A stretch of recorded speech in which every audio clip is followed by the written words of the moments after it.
प्रारंभ कर रहे हैं। इन सभी परियोजनाओं से पूरे क्षेत्र में व्यवसाय और रोजगार की अपार संभावनाएं बढ़ेंगी।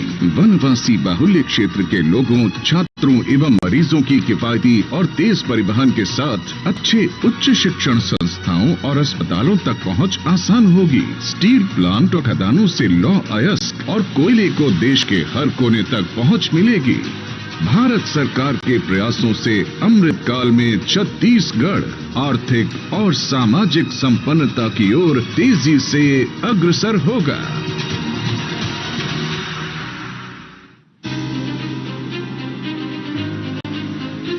छत्तीसगढ़ का खूबसूरत और एस्पायरिंग डिस्ट्रिक्ट बस्तर प्रधानमंत्री नरेंद्र मोदी जी के आत्मनिर्भर भारत के विजन में अपनी महत्वपूर्ण भूमिका निभाने की राह में मजबूती से चल पड़ा है। यहाँ के नगरनार गांव में केंद्र सरकार के सहयोग से स्थापित हुआ है NMDC स्टील लिमिटेड का नगरनार स्टील प्लांट। ये प्लांट सिर्फ स्टील नहीं बना रहा है, बल्कि बस्तर को विकास और संपन्नता से जोड़कर बना रहा है एक मजबूत उज्जवल छत्तीसगढ़।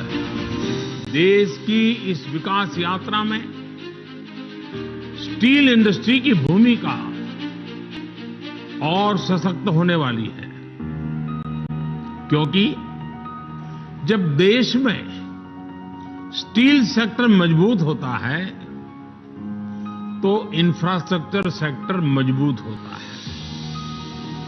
जब स्टील सेक्टर का विस्तार होता है तो रोड, रेलवे, एयरपोर्ट और बंदरगाह का विस्तार होता है। 24,000 करोड़ रुपए की लागत से निर्मित ये प्लांट का ब्लास्ट फर्नेस छत्तीसगढ़ का सबसे बड़ा और भारत का दूसरा सबसे बड़ा ब्लास्ट फर्नेस है। प्लांट अपने उच्च ग्रेड हॉट रोल्ड स्टील भंडार, अपनी प्रौद्योगिकी और सबसे आधुनिक मिल की शक्ति के साथ रोल्ड बाजार में अपनी पहचान स्थापित करने के लिए तैयार है। ये ग्रीनफील्ड प्लांट 2030 तक देश में सालाना 300 मिलियन टन इस्पात के लक्ष्य को हासिल करने में महत्वपूर्ण भूमिका निभाएगा। प्लांट ने रोजगार के खोले हैं अनेक द्वार, यहां के लोगों के सपनों को दी है नई उड़ान। प्लांट द्वारा इंफ्रास्ट्रक्चर डेवलपमेंट होगा। MSME की स्थापना से औद्योगिक विकास में मदद मिलेगी। स्टील से जुड़े अन्य उद्योगों की स्थापना होगी, जिससे इस आदिवासी क्षेत्र में अधिक निवेश आएगा। इस प्लांट का सामाजिक प्रभाव कौशल शिक्षा के क्षेत्र में भी देखा जाएगा, क्योंकि कौशल विकास स्थानीय आदिवासियों की रोजगार क्षमता को देगा नए आयाम। छत्तीसगढ़ की माटी के लिए गेम चेंजर की भूमिका निभाने वाले और यहाँ के निवासियों के जीवन में उन्नति लाने वाले NMDC स्टील लिमिटेड के नगरनार स्टील प्लांट को आज प्रधानमंत्री श्री नरेंद्र मोदी जी राष्ट्र को कर रहे हैं समर्पित।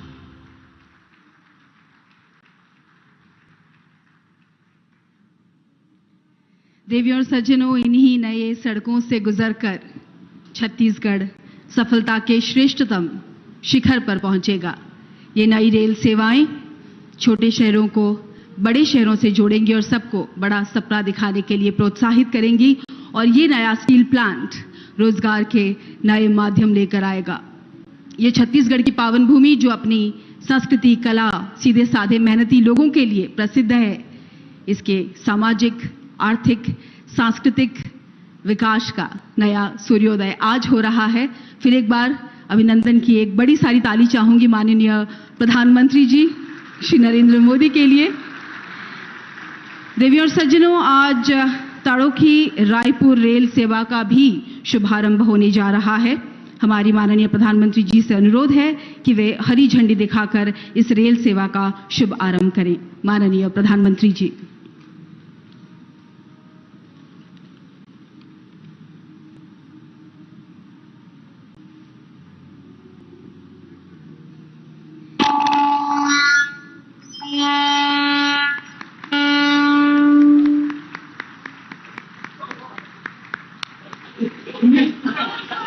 बहुत बहुत अभिनंदन छत्तीसगढ़ वासियों को।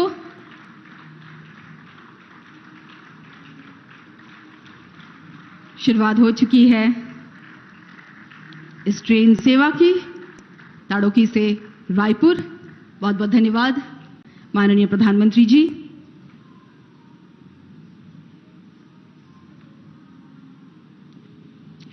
देवी और सज्जनों, मित्र की परिभाषा देते हुए चाणक्य कहते हैं, आतुरे व्यसन प्राप्त्ये दुर्भिक्षे शत्रु संकटे राजद्वारे स्मशानेश्च जातिष्ठति सबांधव। और इस देश का सौभाग्य है कि हमने हमारे प्रिय प्रधानमंत्री जी में अपने सबसे सच्चे मित्र को पाया है, जो कि विपदा और वैभव दोनों में ही देश के साथ हमारे साथ खड़े रहे, हमारा मार्गदर्शन किया। शायद इसीलिए जब वो देश को मित्रों कहकर संबोधित करते हैं, हर भारतीय के चेहरे पर रौनक आ जाती है। और हमारे लिए ये बड़ी गौरव की बात है कि हमारे माननीय प्रधानमंत्री जी वो पहले भारतीय हैं जिनको सोल शांति पुरस्कार से सम्मानित किया गया है। यह उनके अनुभव और अंतर्दृष्टि का नतीजा है कि G20 समिट 2023 के सफलता के बाद पूरा विश्व वन फैमिली वन अर्थ यानी कि हमारे भाषा में वसुधैव कुटुंबकम के मंत्र से प्रेरित है। सौभाग्य छत्तीसगढ़ का के 26,000 करोड़ से भी ज्यादा की परियोजनाओं के साथ, इस उपहार के साथ आज माननीय प्रधानमंत्री जी हमारे समक्ष उपस्थित हैं। मैं विनम्र अनुरोध करूंगी वे अपने बहुमूल्य अभिभाषण से हमें अनुग्रहित करें। श्री नरेंद्र मोदी जी।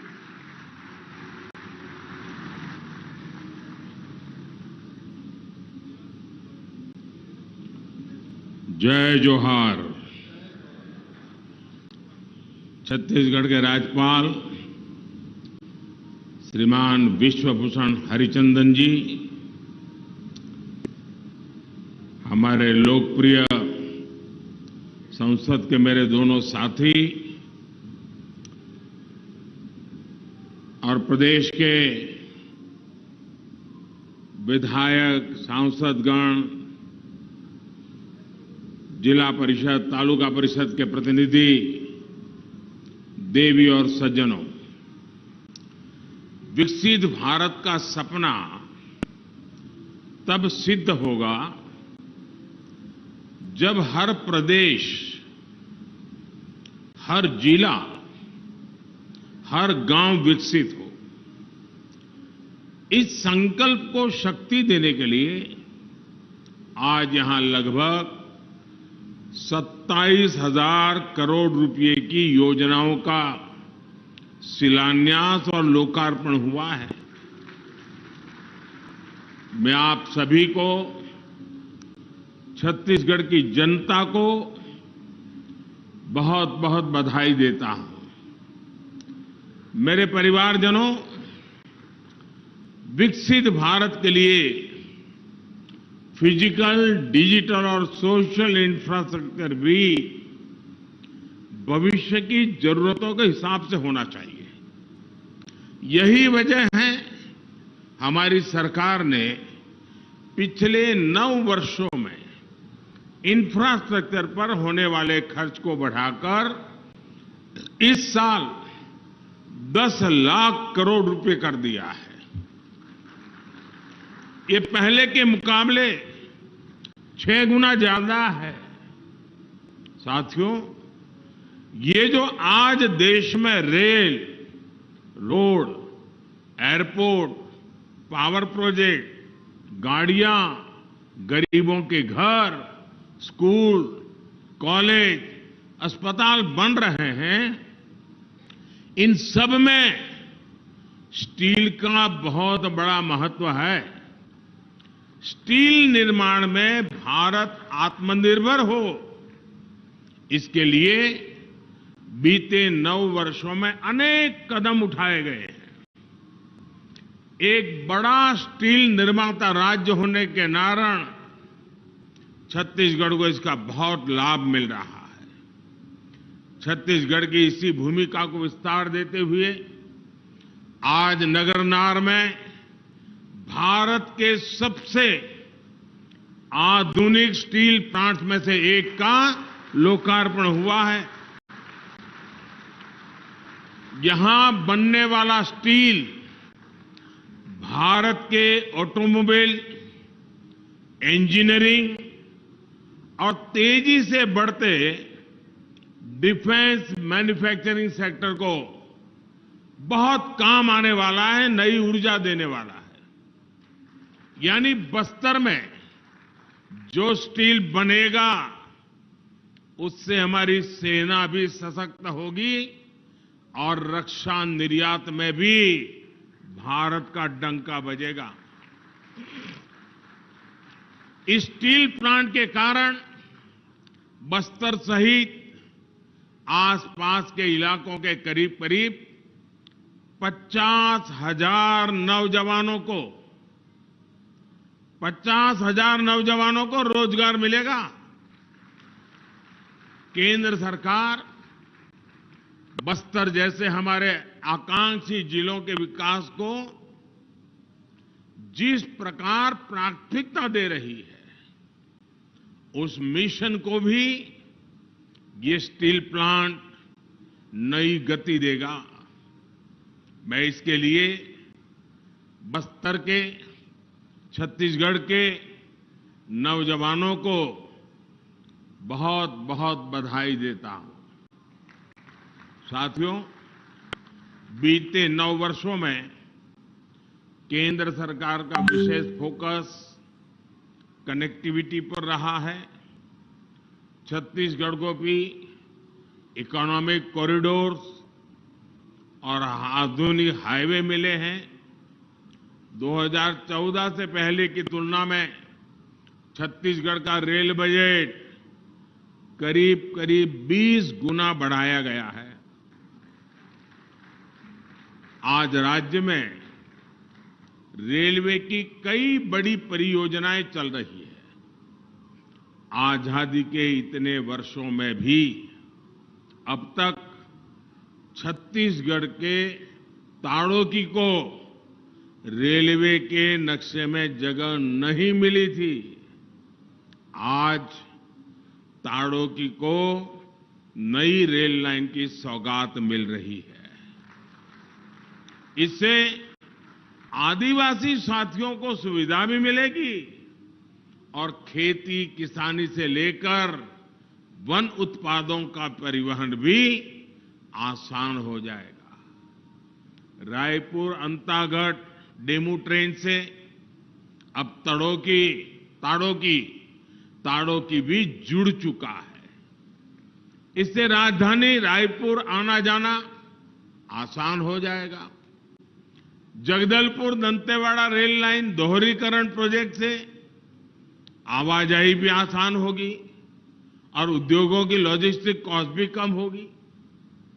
रेलवे की ये सारी परियोजनाएं इस क्षेत्र में बड़ी संख्या में रोजगार के नए अवसर भी बनाएगी। साथियों, मुझे खुशी है कि छत्तीसगढ़ में रेलवे ट्रैक्स के 100% बिजलीकरण का काम पूरा कर लिया गया है। इससे रेल की स्पीड भी बढ़ेगी और छत्तीसगढ़ की हवा को साफ सुथरा रखने में भी मदद मिलेगी।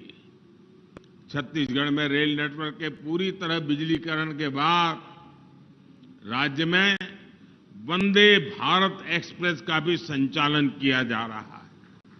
साथियों, आने वाले वर्षों में भारत सरकार छत्तीसगढ़ के रेलवे स्टेशनों का भी कायाकल्प करने जा रही है। राज्य के 30 से ज्यादा स्टेशनों को अमृत भारत स्टेशन योजना के तहत चिन्हित किया गया है। इनमें से 7 स्टेशनों के पुनर्विकास का शिलान्यास किया जा चुका है। बिलासपुर, रायपुर और दुर्ग स्टेशन के साथ ही आज जगदलपुर स्टेशन का नाम भी इसी सूची में जुड़ गया है। आने वाले दिनों में जगदलपुर स्टेशन शहर का प्रमुख केंद्र बनेगा और यहां पर यात्री सुविधाओं को उन्नत बनाया जाएगा। बीते 9 वर्षों में राज्य के 120 से ज्यादा स्टेशनों पर मुफ्त वाईफाई की सुविधा उपलब्ध कराई गई है। साथियों, छत्तीसगढ़ की जनता हर बहन, बेटी और युवा के जीवन को सुगम बनाने के लिए भारत सरकार हर संभव प्रयास कर रही है। आज जिन परियोजनाओं का लोकार्पण और शिलान्यास हुआ है, उनसे छत्तीसगढ़ में प्रगति की गति तेज होगी, रोजगार के नए अवसर बढ़ेंगे और नए उद्यमों को प्रोत्साहन मिलेगा। मैं आपको विश्वास दिलाना चाहता हूं कि आगे भी हम इसी गति से निरंतर छत्तीसगढ़ को आगे बढ़ाते रहेंगे। भारत का भाग्य बदलने में छत्तीसगढ़ भी अपनी बहुत बड़ी भूमिका अदा करेगा। मैं इन सभी प्रोजेक्ट्स के लिए छत्तीसगढ़ के लोगों को फिर से बधाई देता हूं। ये छोटा सा कार्यक्रम सरकारी कार्यक्रम रहा है, तो यहां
अध्यक्ष माननीय श्री डॉक्टर रमन सिंह जी, प्रदेश अध्यक्ष जी श्री अरुण साहू जी और सभी हमारे नेताओं से निवेदन करूंगा कि माननीय प्रधानमंत्री जी का गजमाला के साथ में स्वागत करें और आप सभी से आग्रह जोरदार तालियों के साथ में उनका अभिवादन करें।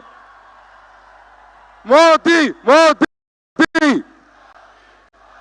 मोदी मोदी मोदी मोदी, नरेंद्र मोदी जिंदाबाद, नरेंद्र मोदी जी जिंदाबाद, नरेंद्र मोदी जी जिंदाबाद। जोरदार तालियों के साथ में अभिवादन स्वागत करिएगा। हमारे बीच में विश्व के सबसे ताकतवर नेता हम सबके बीच में उपस्थित हैं। अब मैं माननीय मुख्य अतिथि जी के स्वागत के लिए, उनको पारंपरिक जैकेट पहनाने के लिए हमारे कांकेर के प्रत्याशी भाई आसाराम नेताओं जी से आग्रह करूंगा वो आए और माननीय नरेंद्र मोदी जी को पारंपरिक जैकेट सदरी पहना करके स्वागत करें। हमारे आदिवासी परंपरा का पहचान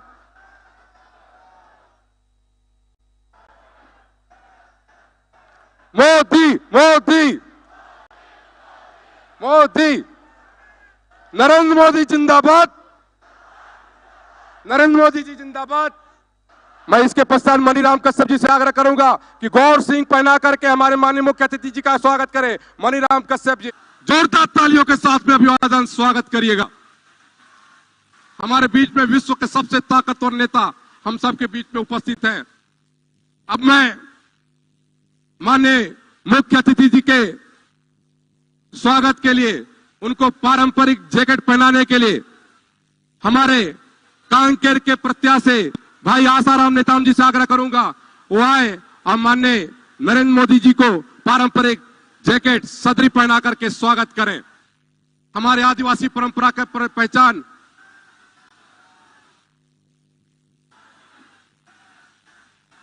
मोदी मोदी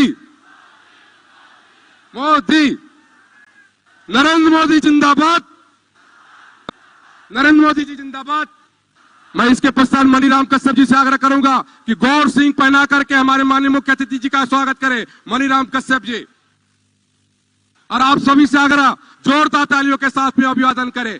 हमारे बस्तर के प्रत्याशी भाई मनीराम कश्यप जी, उनका अभिनंदन कर रहे हैं हमारे इस मंच के माध्यम से। नरेंद्र मोदी जिंदाबाद, नरेंद्र मोदी जी जिंदाबाद, नरेंद्र मोदी जी जिंदाबाद। और अब हमारे बीच पे स्वागत उद्बोधन के लिए मैं भारतीय जनता पार्टी के यशस्वी प्रदेश अध्यक्ष माननीय श्री अरुण साव जी को आमंत्रित करूंगा। वो आए और हम सबके बीच में अपना ओजस्वी उद्बोधन दे। माननीय श्री अरुण साव जी। बोल भारत माता की, भारत माता की, भारतीय जनता पार्टी जिंदाबाद।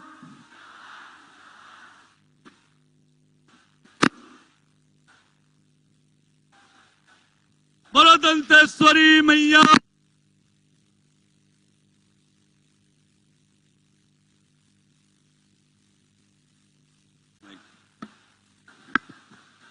बोलो दंतेश्वरी मैया की, दंतेश्वरी मैया की, छत्तीसगढ़ महतारी की, छत्तीसगढ़ महतारी की।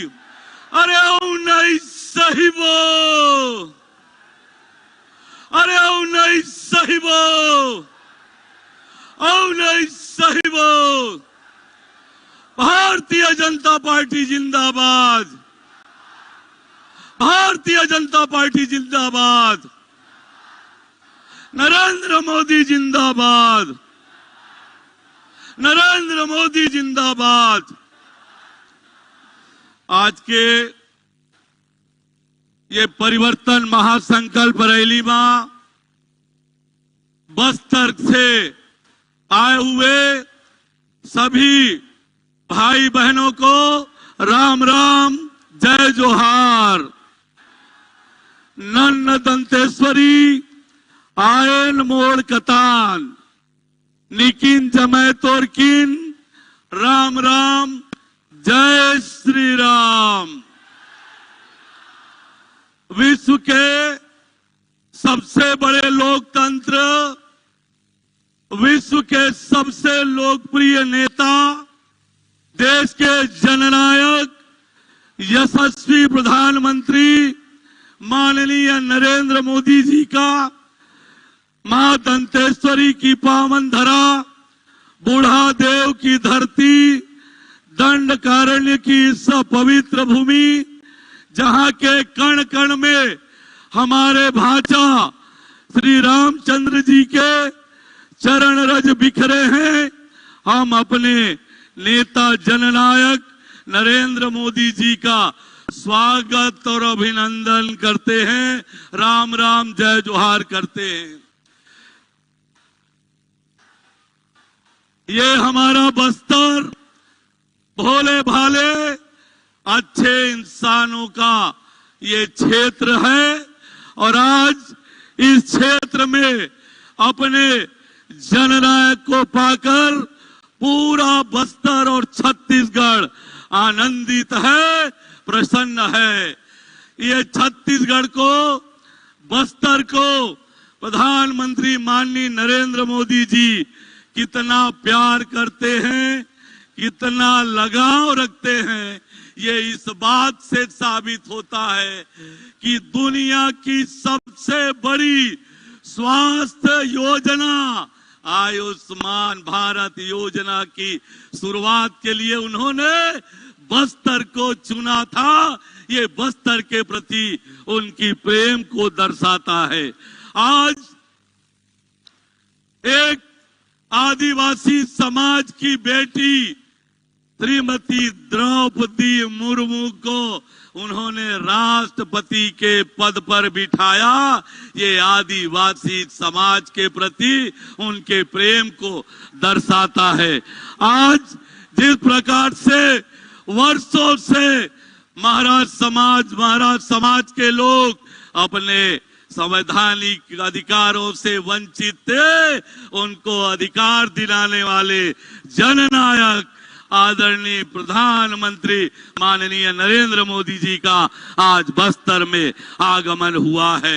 ऐसे प्रदेश की 12 जनजातियां केवल लिपकीय त्रुटि से अपने संवैधानिक अधिकारों से वंचित थे, ऐसे लोगों को अधिकार दिलाने का काम करने वाले प्रधानमंत्री माननीय नरेंद्र मोदी जी आज बस्तर के धरती पर उनका आगमन हुआ है। आज उन्होंने बस्तर और छत्तीसगढ़ को 26,000 करोड़ रुपए से अधिक की सौगात उन्होंने दी है। एक बार जोरदार ताली बजा के माननीय प्रधानमंत्री जी का अभिनंदन और स्वागत करें। लगातार छत्तीसगढ़ के लिए 3 लाख करोड़ रुपए से अधिक की राशि उन्होंने छत्तीसगढ़ के विकास के लिए दी है। पर कांग्रेस का विकास विरोधी चेहरा सामने आया है। हमेशा की तरह आज जब बस्तर और छत्तीसगढ़ को 26,000 करोड़ रुपए से अधिक की सौगात देने नरेंद्र मोदी जी आए हैं, तब ये कांग्रेस की सरकार, कांग्रेस पार्टी भूपेश बघेल ने बस्तर बंद का आह्वान करके अपना लोकतंत्र विरोधी चेहरा सामने लाया है, उजागर कराया है। पर बस्तर के लोगों ने कांग्रेस के आह्वान को धता बताते हुए इतनी बड़ी संख्या में यहां पर आए हैं। ये बताता है कि परिवर्तन होने वाला है। ये बताता है कि राज्य से कांग्रेस की अन्यायी, अत्याचारी, भ्रष्टाचारी सरकार जाने वाली है। ये बताता है। मेरे बस्तर के प्यारे भाइयों एवं बहनों, आज दुनिया के सबसे लोकप्रिय नेता इस बस्तर की धरती में आए हैं। आमचो बस्तर खूबे सुंदर, ऐसे बस्तर में आज आए हैं तो आज दोनों हाथ उठा के बता दे कि बस्तर से कांग्रेस साफ होने वाली है, कमल खिलने वाला है। जय जय श्री राम, जय जय श्री राम। अरे आओ नहीं साहिबो, आओ नहीं साहिबो। भारत माता की, भारत माता की, दंतेश्वरी मैया की, दंतेश्वरी मैया की। जय जय श्री राम, जय जय श्री राम। बहुत बहुत धन्यवाद। बहुत बहुत धन्यवाद माननीय प्रदेश अध्यक्ष श्री अरुण साहू जी के लिए जोरदार तालियों के साथ उनका धन्यवाद ज्ञापित करिएगा। और अब हमारे बीच में हमारे देश के प्रधानमंत्री माननीय नरेंद्र मोदी जी को स्मृति चिन्ह देने के लिए माननीय राम विचार नेताम जी उन्हें स्मृति चिन्ह भेंट कर रहे हैं।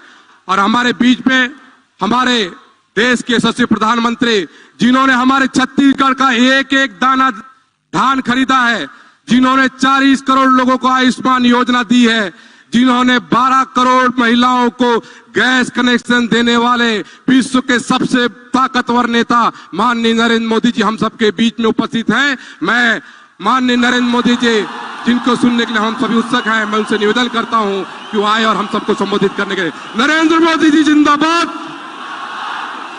नरेंद्र मोदी जी जिंदाबाद। मोदी मोदी मोदी मोदी। जय मां दंतेश्वरी। अब से कुछ देर पहले मुझे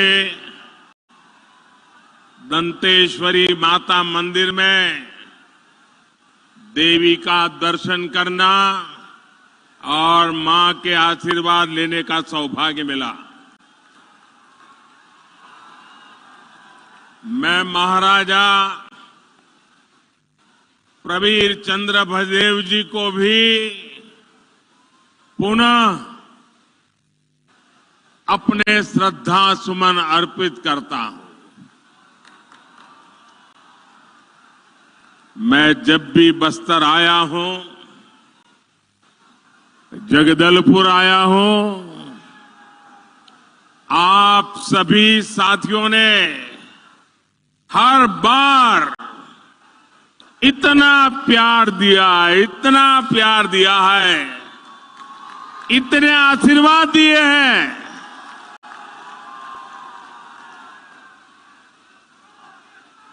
मैं इसका शब्दों में वर्णन नहीं कर सकता हूं।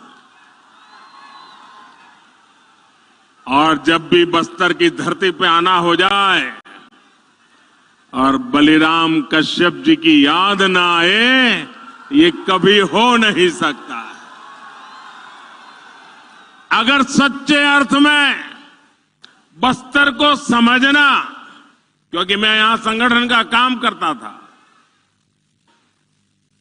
हर इलाके में जाता था, बहुत समय मैंने यहां बिताया और मुझे पूरे बस्तर को समझना, आदिवासी समाज को समझना, यहां की समस्याओं को समझना, बलिराम जी कश्यप जी एक प्रकार से मेरे गुरु की तरह काम करते थे।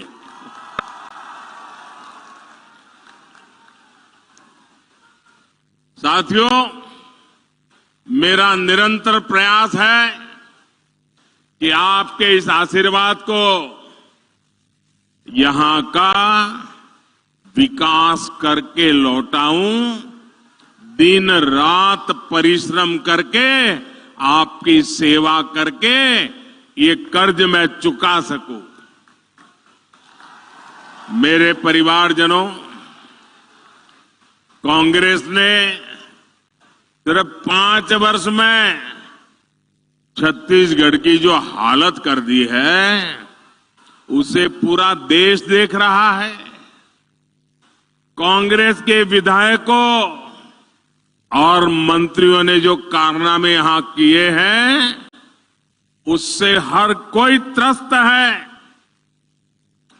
चारों तरफ भ्रष्टाचार का बोलबाला है।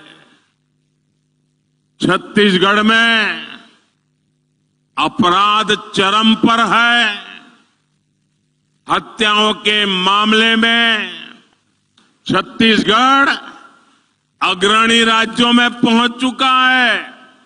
कभी कभी तो लगता है राजस्थान और छत्तीसगढ़ के बीच स्पर्धा चल रही है कि कहां सबसे ज्यादा हत्याएं होती है, कहां सबसे ज्यादा लूट होती है, कहां सबसे ज्यादा महिलाओं पर अत्याचार होते हैं। राजस्थान और छत्तीसगढ़ आजकल एक दूसरे की स्पर्धा में लगे हुए हैं। छत्तीसगढ़ में विकास या तो पोस्टर और बैनरों में दिखता है या फिर कांग्रेस के नेताओं की तिजोरी में दिखता है। कांग्रेस ने छत्तीसगढ़ को अगर दिया है तो वो है झूठा प्रचार और घोटालेबाज सरकार। झूठे प्रचार की आड़ में ये लोगों की आंख में धूल झोंकते हैं और आकंठ भ्रष्टाचार करते हैं। इसलिए आज छत्तीसगढ़ के कोने कोने से एक ही आवाज आ रही है। हर कोने से एक ही आवाज आ रही है। छत्तीसगढ़ का हर एक व्यक्ति एक ही बात कह रहा है। छत्तीसगढ़ कह रहा है, आओ नहीं सहीबो, आओ नहीं सहीबो, बदल के रहीबो, बदल के रहीबो, आओ नहीं सहीबो, बदल के रहीबो। मेरे परिवारजनों, ये बस्तर, ये दंडकारण्य आज बना हो ऐसा नहीं है। यहां आदिवासी मेरे भाई बहन मोदी प्रधानमंत्री बना उसके बाद आकर के नहीं बसे हैं। भाजपा की सरकार बनने के बाद ये मेरे आदिवासी भाई बहन नहीं आए। अरे यहां के लोग तो तब भी थे जब प्रभु श्री राम यहां आए थे। मेरे आदिवासी भाई बहन चाहते थे, इसलिए ही अटल जी की सरकार ने अलग छत्तीसगढ़ का निर्माण किया। भाजपा सरकार ही थी, अटल जी की सरकार थी, जिसने केंद्र में अलग जनजातीय अलग मंत्रालय बनाया, जनजातीय विकास के लिए अलग बजट बनाया और जनजातीय विकास के लिए पूरी सरकार के अंदर एक विभाग खड़ा कर दिया। और कांग्रेस ने इतने दशकों का क्या किया भाई? कांग्रेस ने बस्तर को भी दशकों तक नजरअंदाज किया। आप लोगों की परवाह ही नहीं की। उनके 2-4 ठेकेदारों को संभालते थे और वही आपसे वोट लेकर के उनको दे देते थे, उनकी गाड़ी चल जाती थी, उनको आपकी परवाह ही नहीं थी। ये भाजपा सरकार है, यहां मेडिकल कॉलेज, इंजीनियरिंग कॉलेज बनाए। भाजपा सरकार ने दंतेवाड़ा में एजुकेशन सिटी बनाई और मैं तो उसको देखने गया था। साथियों, मैंने अपने जीवन का बड़ा हिस्सा, ये मेरा सौभाग्य रहा है कि राजनीति में आने से पहले मेरे जीवन के बहुत वर्ष मैंने आदिवासी क्षेत्रों में गुजारा है। मेरा तो आपसे सीधा नाता है, दिल का नाता है। मुझे गर्व है कि देश की पहली आदिवासी महिला राष्ट्रपति बनाने का गौरव भी भाजपा को मिला है। आप जानते हैं, कांग्रेस की तुलना में भाजपा सरकार आदिवासी समाज के लिए 5 गुना ज्यादा बजट देती है। अगर वो 1 रुपया देते थे तो हम 5 रुपया देते हैं। ये 100 रुपया देते थे तो हम 500 रुपया देते हैं। भाजपा सरकार ने ही 15 नवंबर यानी भगवान बिरसा मुंडा के जन्म दिवस को जनजातीय गौरव दिवस घोषित किया। हमारी सरकार आदिवासी सेनानियों और क्रांतिवारों को समर्पित स्वतंत्रता सेनानी म्यूजियम बनवा रही है। हमने जनजाति वर्ग के छात्रों को दी जा रही छात्रवृत्ति, उसको भी 2.5 गुना कर दिया है। बीते 9 वर्षों में 300 से अधिक एकलव्य मॉडल आवासीय विद्यालय मेरे जनजाति बच्चों के लिए हमने खोले हैं। साथियों, भाजपा सरकार देश में आकांक्षी जिला कार्यक्रम चला रही है।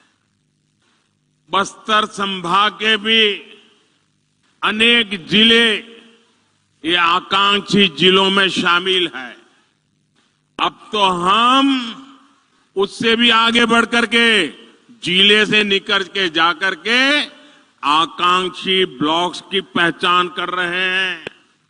इस अभियान के तहत शिक्षा, स्वास्थ्य और रोजगार से जुड़े बड़े बड़े प्रोजेक्ट्स यहां शुरू होने वाले हैं। इसके अलावा भी हम छत्तीसगढ़ के उसमें आधुनिक इंफ्रास्ट्रक्चर का निर्माण कर रहे हैं। आज भी यहां 26,000, 27,000 करोड़ रुपए, उसके से भी अधिक प्रोजेक्ट बस्तर को मिले हैं, छत्तीसगढ़ को मिले हैं। मेरे परिवारजनों, आज यहां बहुत बड़े और देश के आधुनिकतम स्टील कारखाने का लोकार्पण हुआ है। आप मुझे बताइए, आपको गर्व हो रहा है कि नहीं हो रहा है? इतना बड़ा स्टील का कारखाना आपको मिला है, आपको गर्व हो रहा है कि नहीं हो रहा है? ये छत्तीसगढ़ कांग्रेस वालों को नहीं हो रहा है। इतना बड़ा कार्यक्रम अभी सरकार का था,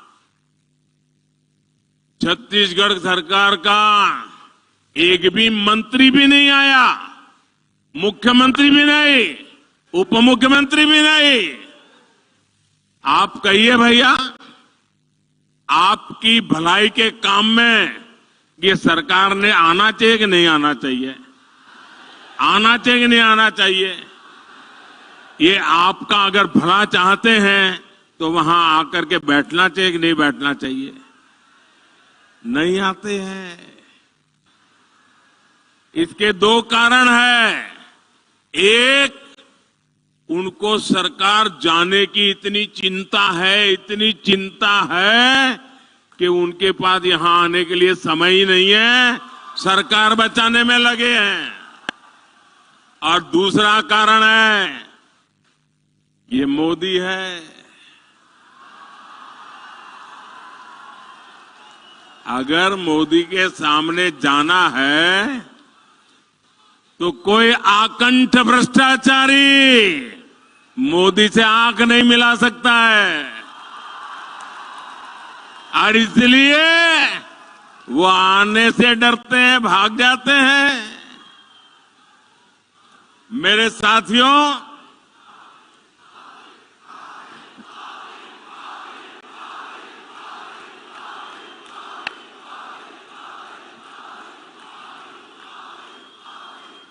ये स्टील का कारखाना, मुझे याद है हमारे बलिराम जी कश्यप उस जमाने से हमें क्या करते थे। इस कारखाने की मांग आप सभी दशकों से कर रहे थे। हमारी जब मुख्यमंत्रियों की मीटिंग होती थी, मैं गुजरात से मुख्यमंत्री के नाते मीटिंग में आता था दिल्ली में, रमन सिंह जी छत्तीसगढ़ के मुख्यमंत्री के नाते आते थे, और हर मीटिंग में रमन सिंह जी स्टील के कारखाने के लिए जोर से आवाज उठाते थे। आपकी आवाज वो वहां पहुंचाते थे। लेकिन आप जानते हैं कांग्रेस ने ये मांग क्यों नहीं मानी? इसके पीछे कांग्रेस के कट, कमीशन और करप्शन की बोलबाला थी, सोच पड़ी थी। लंबे समय तक कांग्रेस की नीति रही है, क्या करते थे? कच्चा माल विदेश भेजो और फिर उसी कच्चे माल से बना महंगा सामान महंगे पैसे देकर के आयात करो। कहते हैं ना, गेहूं बाहर भेजो और फिर ब्रेड बना करके लाओ। क्या ऐसा कोई करता है भाई? ऐसा कोई करता है क्या? आप मुझे बताइए, आप जो घर में चावल खाते हैं तो क्या ऐसा कोई करता है कि पहले उसका धान विदेश भेजा जाता है, फिर वो धान विदेश में धुला जाता है, फिर वो धान विदेश में साफ किया जाता है, फिर धान को वहीं विदेश में भी पकाया जाता है, और फिर वो पका पकाया चावल आपको खाने के लिए मिल जाता है। ऐसा कभी होता है क्या? आप अपना धान, अपना चावल खुद ही करते कि नहीं करते हैं? आप धान भी यही उगाते हैं, उसे साफ भी यही करते हैं, यही पकाते हैं और यही अपने घर में खाते भी हैं। लेकिन कांग्रेस को ये करने में कट की कट हो जाती है, कमीशन नहीं मिलता है। इसलिए क्या किया उन्होंने? ये हमारे इलाके में जो आयरन ओर है ना, ये दुनिया का उत्तम से उत्तम आयरन ओर है। दुनिया का, ये हमारे बस्तर में है। लेकिन ये क्या करते थे? आयरन ओर में से स्टील यहां बनाने के बजाय, जिसका कोई हिसाब किताब न हो, कितना माल निकाला पता न चले, जितना उठा सकते हो उठाओ, विदेश भेज दो और बीच में मलाई खा लो।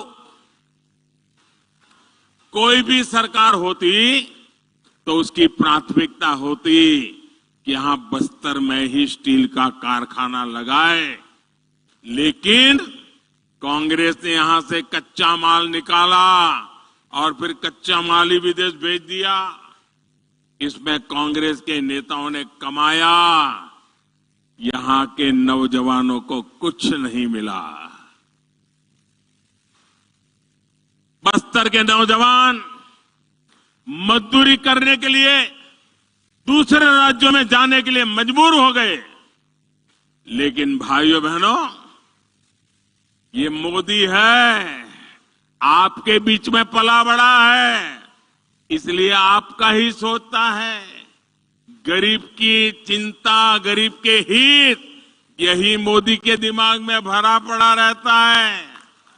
इसलिए हमने दिल्ली में, मुझे आपने सेवा करने का मौका दिया, हमने बस्तर में स्टील कारखाने का काम तेजी से पूरा करवाया। भाजपा सरकार ने लगभग 24,000 करोड़ रुपए स्टील के कारखाने पर लगाए। इससे इस क्षेत्र के 50-55 हजार साथियों को रोजगार मिलना तय हुआ है। सरकार ने यह भी तय किया है कि स्टील की जो प्लांट की क्षमता है उसको और बढ़ाना है, मुझे और पूंजी लगानी है ताकि ज्यादा लोगों को काम मिले। यानी स्टील प्लांट पर अब जी हजारों करोड़ रुपयों का और निवेश होने वाला है। और जब ज्यादा निवेश होगा और बड़ा कारखाना होगा तो पूरे विस्तार की किस्मत और तेजी से बदलने वाली है। अब मैं आपको बताता हूं, मेरे यहां गुजरात में स्टील बनाने का एक कारखाना है। वहां तो आयरन ओर भी नहीं है, हम बाहर से लाते हैं। लेकिन स्टील कारखाना होने के कारण कार बनाने के अनेक कारखाने वहां लग गए, गाड़ियां बनाने, क्योंकि स्टील की उनको जरूरत थी।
आपका है, बस्तर के लोगों का है।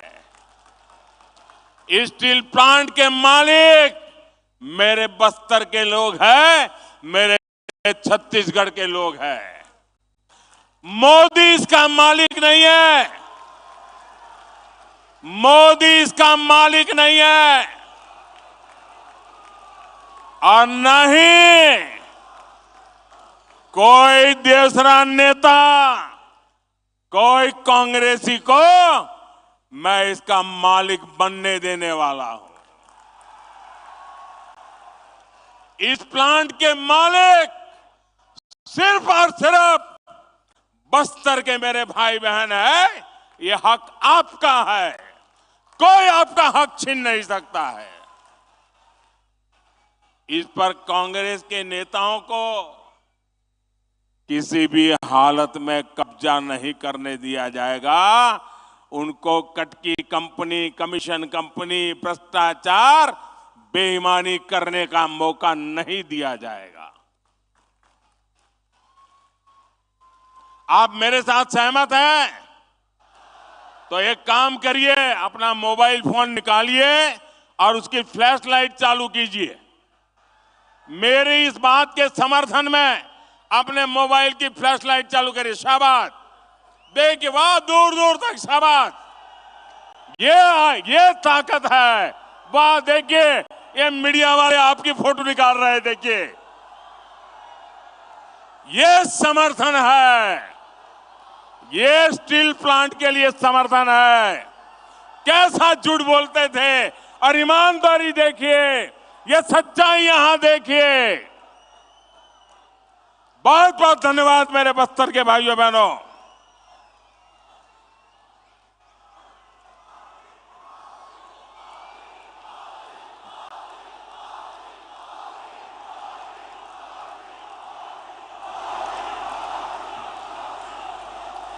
मेरे परिवारजनों, कांग्रेस का ट्रैक रिकॉर्ड दिखाता है कि उसे छत्तीसगढ़ के लोगों की परवाह नहीं है। उसकी प्राथमिकता सिर्फ और सिर्फ छत्तीसगढ़ की संपदा को लूटना है। छत्तीसगढ़ की खनिज संपदा को लूटने भी कांग्रेस ने कोई कसर नहीं छोड़ी। यहां से जो भी खनिज निकलता था, उसका लाभ कांग्रेस के राज में हमने बड़ा बदलाव किया। हमने डिस्ट्रिक्ट मिनरल फंड बनाने का फैसला किया, यानी जो भी खनिज यहां से निकलेगा, उसका एक हिस्सा आपकी मालिकी का होगा, आपके विकास के लिए होगा। ये खनिज मोदी की मालिकी की नहीं है, ये खनिज छत्तीसगढ़ की कांग्रेस सरकार की नहीं है, ये आपकी है। इसका हक आपको देने का काम ये मोदी ने किया है। भाजपा ने आपको विकास का साझेदार बनाया, आपको पार्टनर बनाया। इसके तहत छत्तीसगढ़ को 8,000 करोड़ रुपए मिले हैं। लेकिन जानते हैं कांग्रेस ने इस पैसे से क्या किया? यहाँ की कांग्रेस सरकार ने इसमें भी घोटाला कर दिया है।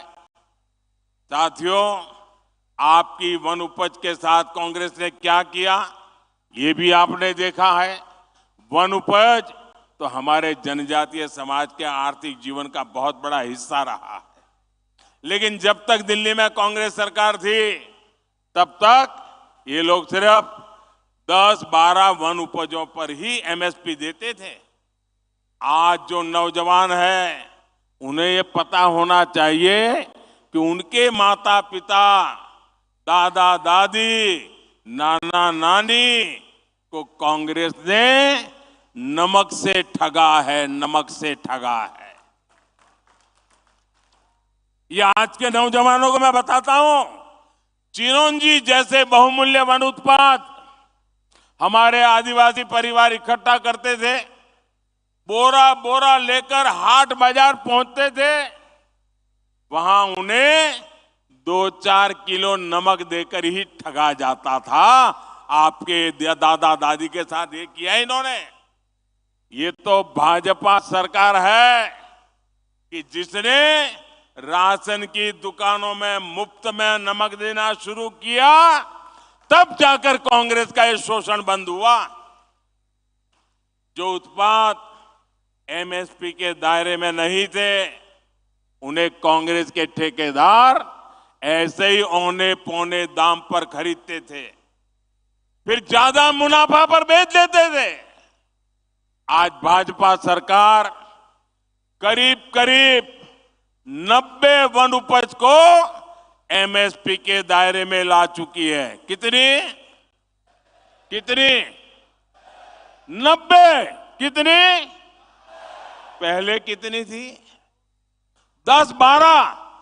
कांग्रेस के जमाने में कितनी थी? कांग्रेस के जमाने में कितनी थी? मोदी कितना पहुंचाया? मोदी ने कितना पहुंचाया? ये आपके प्रति जो प्यार है ना, उसके कारण होता है। भाजपा सरकार ने वन धन केंद्र बनाकर वन उपज के बेहतर दाम देने का रास्ता खोला है। आज छत्तीसगढ़ के हजारों आदिवासी बहनों भाइयों को वन धन केंद्रों में रोजगार मिला है। साथियों, कांग्रेस की सरकार ने यहां तेंदुपत्ता संग्राहकों के साथ क्या किया था, ये भी आप अच्छी तरह जानते हैं।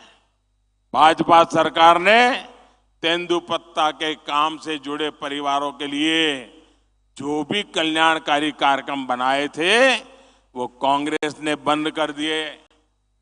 बोनस कभी मिलता है, कभी नहीं मिलता, मिलता है तो कम मिलता है, और पाना है तो कांग्रेस वाले का कुर्ता पकड़ के जाना पड़ता है, उसके जेब में कुछ डालना पड़ता है। तेंदुपत्ता की खरीदी कभी होती है, कभी नहीं होती है। आदिवासियों का ऐसा शोषण अब छत्तीसगढ़ में नहीं चलेगा। जैसे ही यहां भाजपा सरकार बनेगी, वैसे ही तेंदुपत्ता संग्राहकों के लिए के पहले की तरह ही बेहतर व्यवस्था बनाई जाएगी। साथियों, मैं आज छत्तीसगढ़ के धान किसानों को भी मेरे दिल की एक बात बताना चाहता हूं। कांग्रेस आपको धान की कीमतों के नाम पर धोखा दे रही है, झूठ बोल रही है। सच्चाई ये है कि छत्तीसगढ़ के धान किसानों का दाना दाना याद रखेंगे। मैं जो क्या याद रखेंगे, याद रखेंगे कि भूल जाएंगे? गांव गांव जाके बताएंगे। छत्तीसगढ़ के धान किसानों का दाना दाना केंद्र सरकार खरीदती है, मोदी सरकार खरीदती है। भाजपा सरकार ने 1 लाख करोड़ रुपए छत्तीसगढ़ के धान किसानों को दिए हैं। यहां पर जब भाजपा सरकार बनेगी तो धान किसानों का पूरा पूरा ध्यान रखने की गारंटी ये मोदी की गारंटी है। मेरे बस्तर के भाइयों बहनों, मेरे छत्तीसगढ़ के भाइयों बहनों, मेरे छत्तीसगढ़ के नौजवान, मेरे बस्तर के नौजवान, मोदी आज कहने आया है, आप मेरे शब्द लिख करके रखिए, आपका सपना ही मोदी का संकल्प है। यही मोदी की गारंटी है। आज बस्तर सहित पूरे देश में आयुष्मान भारत योजना के तहत हेल्थ एंड वेलनेस सेंटर बने हैं।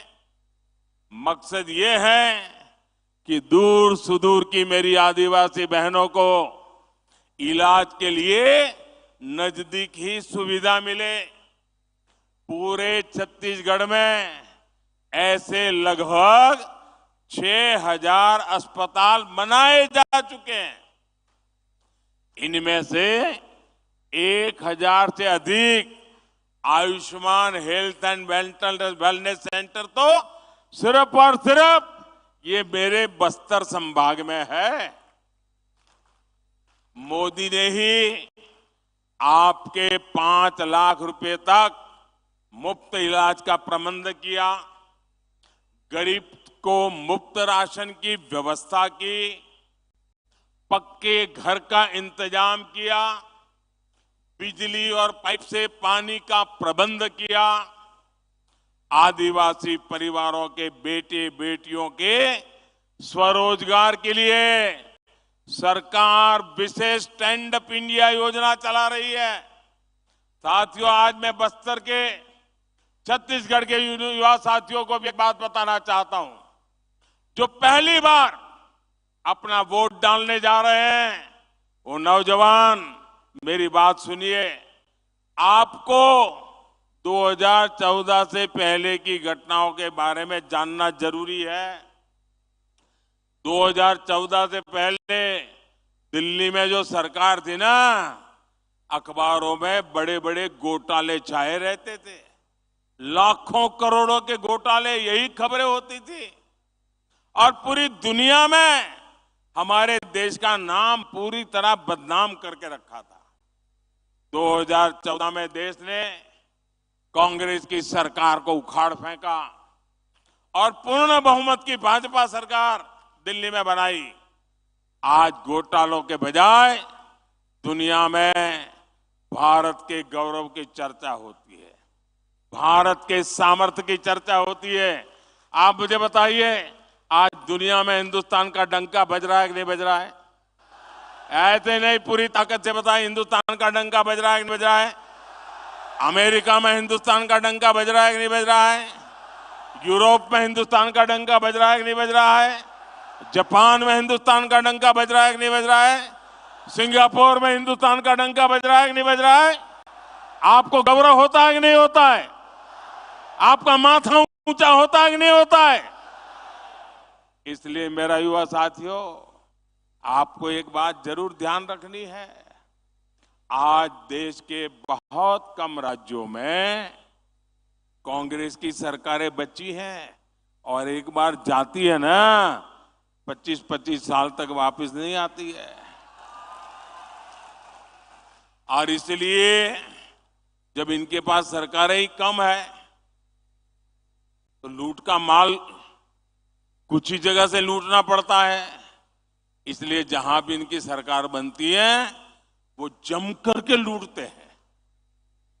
पूरे हिंदुस्तान में उन्होंने राजस्थान, छत्तीसगढ़ ऐसे राज्य को लूट का सबसे बड़ा खजाना बना दिया है। छत्तीसगढ़ के ही लोग मुझे बताते हैं कि कांग्रेस के हर छोटे बड़े हर नेता ने 15 साल जो तक सरकार नहीं थी ना, वो जो खाद पड़ गई थी ना, वो भी जमा करने में लग गए 5 सालों में। यानी 15 साल तक इनको छत्तीसगढ़ को लूटने का मौका नहीं दिया।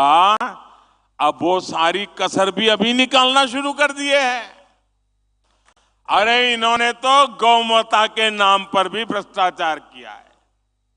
जिन्होंने गोबर तक को नहीं छोड़ा, उन्होंने क्या क्या नहीं किया। इनके भ्रष्टाचार के सबसे बड़े भुक्तभोगी मेरे नौजवान हैं, मेरे बस्तर के लोग हैं। कांग्रेस ने युवाओं को नौकरी का वादा दिया था, लेकिन नौजवानों की नौकरी में ही घोटाला कर दिया। कांग्रेस के नेताओं ने पीसीएस भर्तियों में अपने बच्चों, अपने रिश्तेदारों को सेट कर दिया। किया कि नहीं किया? चारों तरफ लूट मचाई कि नहीं मचाई? इनकी पार्टी तो राजनीति में भी अपने ही बच्चों को सेट करती है और नौकरियों में भी यही करती है।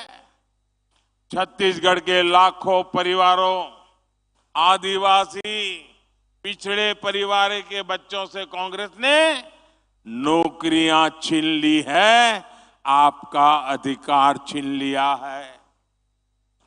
नौकरियों तो दी नहीं, जो पहले से सरकारी नौकरी में है उनको भी कांग्रेस ने, लोगों ने लूटा है, परेशान किया है। ट्रांसफर पोस्टिंग को लेकर यहां सरेआम भ्रष्टाचार हो रहा है, बोली बोली जाती है, ऐसे ही उगाई की जा रही है। इसलिए छत्तीसगढ़ कह रहा है, औ नहीं साहिबो, बदल के रही वो औ नहीं सही वो औ नहीं सही वो ये अब नहीं सही हो। साथियों, आप आश्वस्त रहिए, आप कांग्रेस की सरकार बदलिए, भाजपा इस पूरे लूट तंत्र को बदल देगी।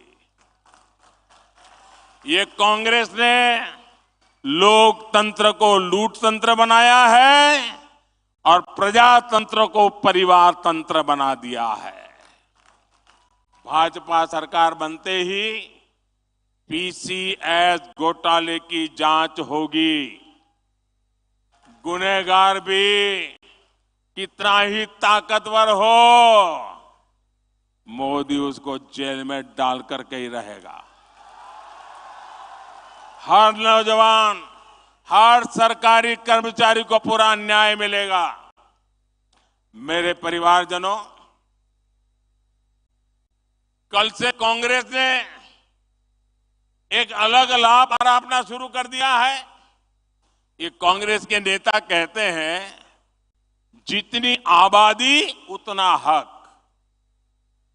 मैं कहता हूं, इस देश में अगर सबसे बड़ी कोई आबादी है तो वो आबादी गरीब है, और इसलिए मेरे लिए गरीब ही सबसे बड़ी आबादी है और गरीब का कल्याण यही मेरा मकसद है। मैं सोच रहा था कि पूर्व प्रधानमंत्री मनमोहन सिंह जी क्या सोच रहे होंगे। भारत के पूर्व प्रधानमंत्री मनमोहन सिंह जी तो कहा करते थे कि देश के संसाधनों पर पहला हक माइनॉरिटी का है, अल्पसंख्यकों का है, और उसमें भी मुसलमानों का है। अब कांग्रेस कह रही है कि आबादी तय करेगी कि पहला हक किसका होगा। यानी क्या अब अल्पसंख्यकों का हक कांग्रेस कम करना चाहती है क्या? और आबादी के ही हिसाब से ही अब तय होने वाला है, तो पहला हक किसका होगा भाई? किसका होगा? आबादी किसकी ज्यादा है? किसका हक होगा? जरा कांग्रेस वाले स्पष्टता करें, क्या आबादी के हिसाब से हक मिलेगा क्या? तो क्या अल्पसंख्यकों को कांग्रेस हटाना चाहती है क्या?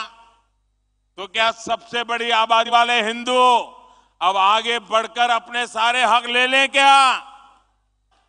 मेरे परिवारजनों, मैं पिछले काफी समय से कह रहा हूं और फिर आज दोहरा रहा हूं कि कांग्रेस पार्टी को अब कांग्रेस के लोग नहीं चला रहे। कांग्रेस के बड़े बड़े नेता मुंह पे ताला लगा के बैठे हैं, न उनको पूछा जाता है, न वो ये सब देख करके बोलने की हिम्मत करते हैं। अब तो कांग्रेस को आउटसोर्स कर दिया गया है।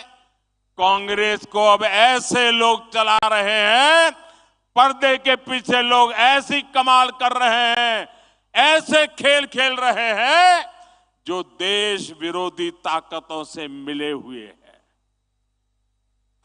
कांग्रेस किसी भी कीमत पर देश के हिंदुओं को बांटकर भारत को तबाह कर देना चाहती है। कांग्रेस गरीबों को बांटना चाहती है। मोदी ने पिछले 10 साल में सारी योजनाएं ऐसी बनाई ताकि गरीबों में एक आत्मविश्वास पैदा हुआ है।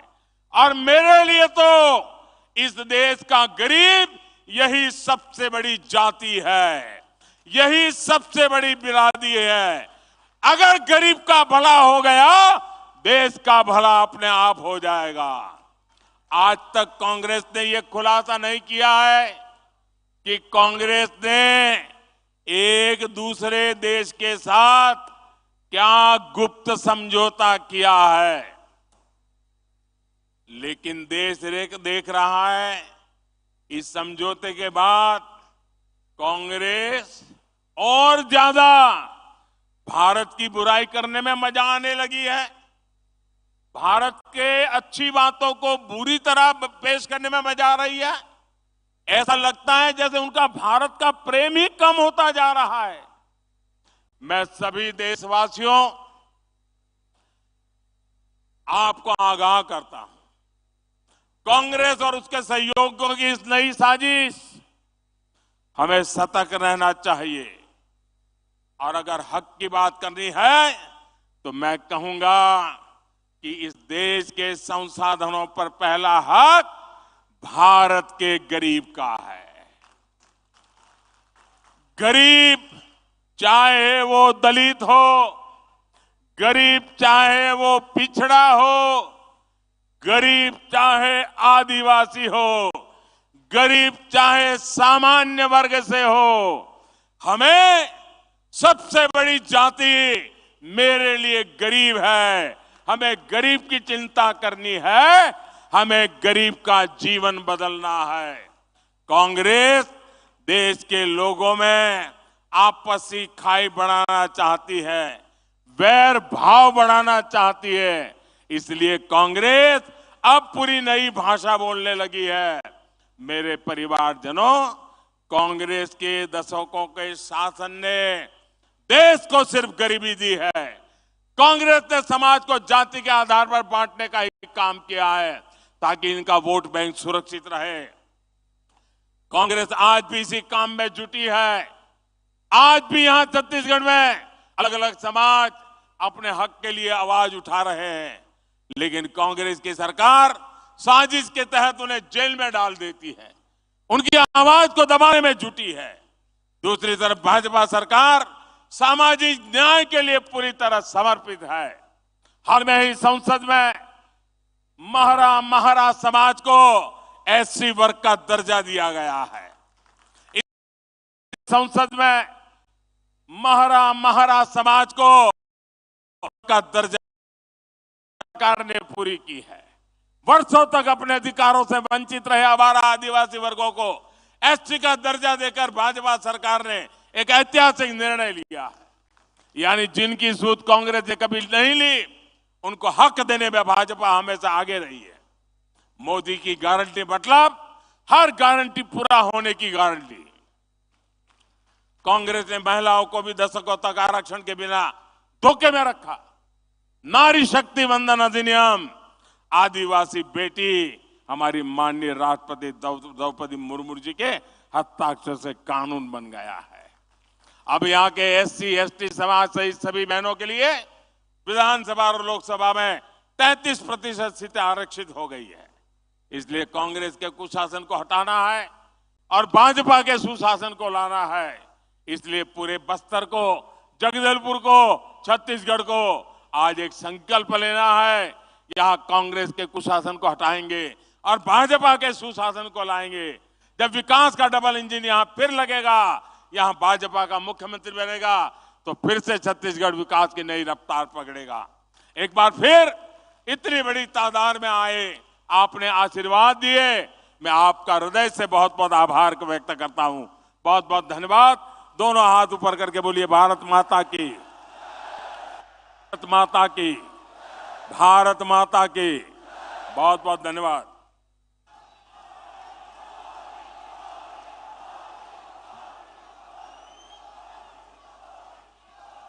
अपने अपने स्थानों से खड़े होकर के माननीय प्रधानमंत्री जी का धन्यवाद ज्ञापित करिए।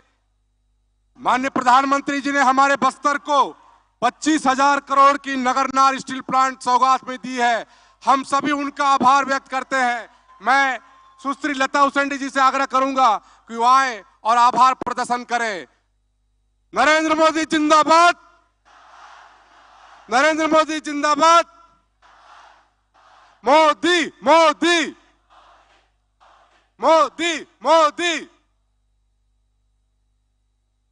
बस्तर की संपत्ति को बस्तर वासियों को समर्पित करने वाले विश्व के सबसे लोकप्रिय जननायक, विश्व कल्याण की दिशा में कार्य करने वाले जननायक, भारत को पुनः विश्व गुरु बनाने के लिए अपना सर्वस्व समर्पण करने वाले जननायक, लोगों के हृदय में विराजमान विश्व के सबसे लोकप्रिय नेता, भारत के यशस्वी प्रधानमंत्री माननीय नरेंद्र मोदी जी, आपने अपना बहुमूल्य समय और आशीर्वचन हम सबको दिया। आपका समस्त जनता की ओर से मैं आभार व्यक्त करती हूं। हम सबके साथ मंच में पूर्व मुख्यमंत्री माननीय सम्माननीय डॉक्टर रमन सिंह जी, सम्माननीय अरुण साव जी का भी हार्दिक अभिनंदन, आभार।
पूर्व सीएम डॉक्टर रमन सिंह के निमंत्रण पर कांग्रेस ने कसा तंज। कांग्रेस अध्यक्ष दीपक बैज ने कहा, बीजेपी की परिवर्तन यात्रा रही फ्लॉप, न लोग देखने आ रहे हैं न सुनने, इसलिए रमन सिंह लोगों से प्रधानमंत्री की सभा में आने की कर रहे हैं अपील।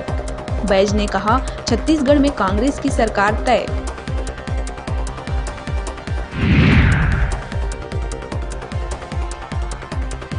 छत्तीसगढ़ में भी चल सकता है मध्य प्रदेश का फॉर्मूला। विधानसभा चुनाव 2023 के लिए छत्तीसगढ़ से केंद्रीय मंत्री रेणुका सिंह, सांसद और प्रदेश अध्यक्ष अरुण साव, सरोज पांडे, संतोष पांडे, गोमती साय, सुनील सोनी, पूर्व मुख्यमंत्री डॉक्टर रमन सिंह को मिल सकती है टिकट।